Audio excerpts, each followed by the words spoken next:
Saya udah bicara sama tim ses saya dan juga tim yang mendampingi saya sehari-hari. Dalam 100 hari pertama, saya akan mengunjungi semua titik yang saya kunjungi.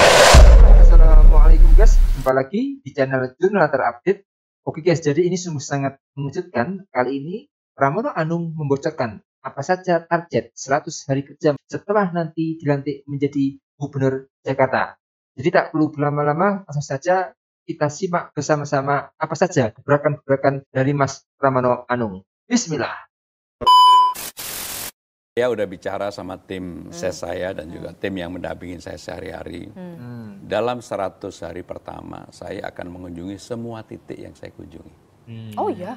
Kenapa saya lakukan? Saya nggak mau janji saya itu tidak bisa saya penuhi. Karena saya tidak menjanjikan sesuatu yang muluk-muluk. Yang saya janjikan adalah apa yang persoalan masyarakat itu nggak terselesaikan. Contoh, Keren ini. saya baru tahu banyak sekali di masyarakat itu yang ijazahnya tertahan karena nggak bisa nebus. Di SD ada, SMP ada, SMA banyak, STM banyak. Bahkan ada yang sudah 15 tahun. Nggak tertebus. Maka saya akan bilang sama mereka semua. Yang begini kita putihkan, pemerintah yang menanggung. Dari segi amount uangnya pasti nggak terlalu gede. Tapi bagi warga itu kan berharga banget. Pasti saya putihkan. Yang kedua, persoalan Kampung Bayam. Kampung Bayam. Ya. Karena menurut Mas Pram, kok sampai sekarang kok nggak selesai-selesai Saya nih, akan guys? selesaikan. Dalam 100 hari pertama? Iya, hari pertama setelah dilantik pun saya akan ke Kampung Bayam. Karena di Kampung Bayam itu sebenarnya persoalannya tidak serumit yang Di publik, di publik. di media. Problem utama pejabat dan juga masyarakat yang marah, itu egonya tinggi, pejabat publiknya nggak mau membuka ruang. Sementara saya ini kan terlalu terbiasa untuk menjadi negosiator, penengah.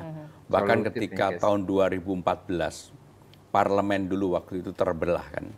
KIB Indonesia Maju dengan Kim kan berantem lah. Waktu itu kan yang menjadi negosiatornya yang menyelamatkan parlemen adalah saya dengan Pak Hatta Rajasa. Sehingga dengan demikian pengalaman-pengalaman yang seperti itulah yang mungkin nanti ini menjadi modal sosial saya, apalagi saya selama 10 tahun menjadi penjaga dapur.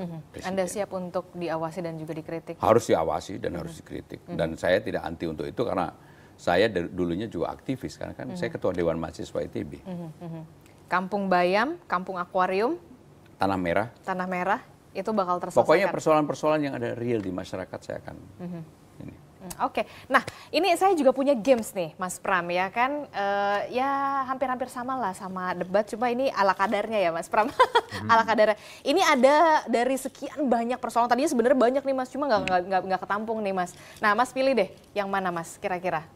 Nah coba tunjukin kira-kira apa nih. Rumah layak huni. Rumah layak huni, Mas, kan kita tahu ya, rumah layak huni di Jakarta itu adalah sebuah impian yang begitu diimpi-impikan. Karena harganya mahal. Bahkan terbaru itu ada ya, namanya Nenek Hasnah. Nenek Hasnah yang bahkan dia harus tidur sif-sifan dengan 13 anggota keluarga lainnya. Walaupun memang kalau tidak salah Menteri ARA itu sudah memberikan rumah. Gitu, rumah layak.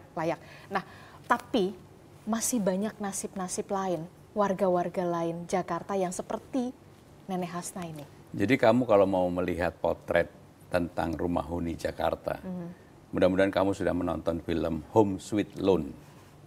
Bagaimana orang begitu berkeinginan untuk mempunyai rumah. Maka apa yang saya pikirkan terhadap itu? Dulu Pak Ahok punya program membangun rumah huni, rumah susun dan sebagainya di atas pasar. Ya. Problemnya adalah untuk memindahkan pasar itu nggak gampang. Kemudian Mas Anies dengan DP 0%. Problemnya adalah pembebasan lahan. Maka kalau saya akan optimalkan, akan maksimalkan lahan-lahan yang menjadi milik pemerintah Jakarta. Itu bisa sekolah, bisa puskesmas, kantor kecamatan, kantor desa, untuk kita membuat yang namanya mixed house. Rumah yang harus naik ke atas, nggak bisa enggak. Jadi misalkan puskesmas di bawahnya, atasnya. Rata-rata puskesmas di Jakarta itu luas tanahnya 8.000. Saya udah cek, rata-rata 8.000. Kita bikin aja lantai 1, 2 tetap puskesmas. Buat pelayanan publik. Bahkan kita buat lebih luxury. Lantai 3, 4-nya menjadi co-working space atau apapun lah untuk anak muda yang sekarang memerlukan itu. 5, 6 ke atasnya tempat hunian. Kalau tempat di prime area, misalnya di SCBD ataupun juga di Blok S yang ada, atau di Menteng, di Kebayoran, ya tentunya ini untuk middle up. Tetapi kalau yang agak pinggiran itu adalah untuk menengah ke bawah. Dengan demikian maka kemampuan orang untuk membeli itu jadi ada. Nah itu kalau yang bisa beli. Nah kalau yang nggak bisa beli gimana? Ya, skemanya sewa atau gimana? Kalau tidak salah kan perusun pasar rumput masih belum optimal. Ya. Kemudian hampir semua Wisma Atlet Kemayoran juga belum hampir semua optimal. rumah susun, rusunawa atau rusunawi itu belum optimal. Karena problem utamanya adalah pertama daya beli masyarakatnya yang belum sampai. Terbatas. Kemudian yang kedua, rata-rata dibangun tempat itu karena dulu pembebasan lahannya kan tinggi. Berbeda dengan kita misalnya di tempat sekolah yang ada, kan nggak ada pembebasan lahan, pasti harganya akan lebih murah dan pasti akan lebih kompetitif. Jadi dengan cara itu sebenarnya ini bukan skema yang baru, skema seperti ini juga dilakukan di negara-negara maju, terutama di, mohon maaf, di negara-negara yang sosialis seperti di Vietnam, China, di Soviet itu seperti itu, dan rumahnya jatuhnya pasti jauh lebih murah. Dan nanti di 5 tahun Anda kepemimpinan Jakarta, Anda dan saya akan lakukan itu bekerja sama dengan pengembang. Nggak mungkin itu dilakukan oleh Pemda. Jadi pihak swasta. Nah, kenapa pengembang mau? Pengembang ini paling takut bekerja sama dengan pemerintah daerah kalau tanahnya tidak clear. Jadi temuan. Aparat penegak hukum masuk. Betul. Kalau ini kan dari awal udah tanahnya clear. Punya Pemprov. Dan mereka menempati rumah hunian itu ya tergantung sewanya dan sebagainya. Ataupun menjadi pemilik, menjadi milik mereka. Emang yang lalu ada yang nggak clear dulu? Ya, saya nggak mau menjudgment ya, tapi persoalan di lapangan, kenapa saya kemudian memilih rumah, puskesmas. Karena memang udah clear itu punya Udah clear, Pemprov. Jadi dan sekolah, seperti di Blok S 1,2 hektar. Dan itu harus dimanfaatkan. Itu SD. SD. Jam 2, jam 3 tutup. Di Blok S. Kenapa nggak buat kita building? Padahal itu kan tempat premium banget. Sehingga menjadi dekat lagi dari mana-mana. Oh, iya. Apalagi di situ kemudian nanti bawahnya kita buat valet Tapi harus parking. KTP Jakarta ya? Kalau KTP luar Jakarta nggak bisa ya? Saya nggak bisa dong berarti. Bisa. Oh bisa? Bisa. Bener ya Mas Pram? Bisa. Bener ya? Iya. Oh, ntar saya ini deh. Jadi Tidak di, hanya di oleh Jakarta terutama oleh Gen Z dan milenial, kalau ditanya apa problem nomor 1, lapangan kerja. Susah Mas nyari kerja, benar. Sekarang ini di Jakarta ada pengangguran 320.000. Dan sampai dengan akhir bulan November kemarin tambah 22.000. Maka kenapa dalam kampanye saya mengatakan akan membuka lapangan kerja kurang lebih 500.000, tetapi ini adalah untuk UMKM yang menengah ke bawah. Wah, Maka untuk itu kita siapkan modal 300 miliar. Cukup tuh Mas? Cukup. Karena rata-rata satu UMKM itu butuhnya antara 300.000 sampai 500.000. 300 sampai 500.000? Iya. Udah cukup untuk mereka menjadi modal kerja mereka.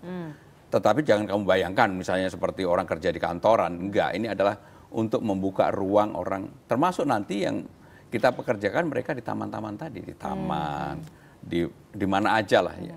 Sehingga sewanya gimana tuh? Ntar sewanya mahal lagi kan ada, wah sewanya mahal nih ternyata jauh di taman. Pasti yang terjangkau. Bisa karena taman itu bukan untuk mendapatkan keuntungan, tapi menjadi ruang publik yang sekaligus minimal overhead-nya bisa tercover dari situ. Sehingga dengan demikian saya yakin itu bisa dilakukan, pasti bisa dilakukan. Dan kalau itu dilakukan, saya yakin lapangan kerja juga ada. Kalau berbicara soal lapangan pekerjaan, pasti juga ada pertumbuhan ekonomi di sana. Dan sebentar lagi, nggak sebentar lagi ternyata Pak Prabowo mengatakan akan pindah ke IKN itu 2028. Nah, itu artinya otomatis Jakarta masih jadi kota politik, masih jadi kota bisnis, termasuk juga pemimpinnya juga nantinya masih disorot betul begitu ya. Nah, bagaimana nih soal DKJ ini? Ya menurut saya itu adalah konsekuensi yang harus dijalani. Dan kami siap, kalau saya pasti siap. Karena saya pasti bisa berhubungan sangat baik dengan pemerintah pusat, sehingga tidak perlu ada pertanyaan apapun dalam hal ini. Termasuk isu tentang aglomerasi, isu tentang Jakarta bukan lagi menjadi ibu kota, pasti kami bisa. Akan selaras dengan pemerintah pusat? Pasti bisa. Walaupun partai politiknya... Nggak ada urusan partai politik. Nggak ada urusan partai politik, benar. Urusannya adalah mensejahterakan, memajukan warga Jakarta. Oke, jadi nggak apa-apa, yang penting ya memang yang dipikirkan adalah rakyat. Nggak ada urusan partai politik. Nggak ada urusan partai politik, oke. Yang mendasar ya, saya nggak cerita detailnya, tapi yang mendasar harus ada perubahan. Perubahan yang semacam? Dari Transjakarta menjadi Transjabodetabek. Karena persoalan macet paling utama di Jakarta itu ketika orang masuk 4,5 juta di pagi hari, dan 4,5 juta orang kembali di sore hari. Maka orang harus kita arahkan dipaksa memakai transportasi publik. Sehingga dengan demikian kami akan membebaskan 15 golongan yang selama ini di Jakarta sudah bebas naik busway, akan kami bebaskan untuk naik MRT, LRT, termasuk Transjabodetabek. Gratis tuh? Gratis, 15 golongan. Termasuk menggunakan Jaklingko. Karena biaya kemacetan di Jakarta itu rata-rata karena kemacetan itu 81 triliun. Dibandingkan subsidi untuk mereka jauh lebih kecil. Dan itu harus dilakukan. Negara seperti kota seperti Jakarta, orang menggunakan transportasi publiknya harus lebih besar dibandingkan dengan menggunakan transportasi pribadi. Di Jakarta ini, orang menggunakan transportasi publik itu jauh lebih kecil dibandingkan dengan transportasi pribadi.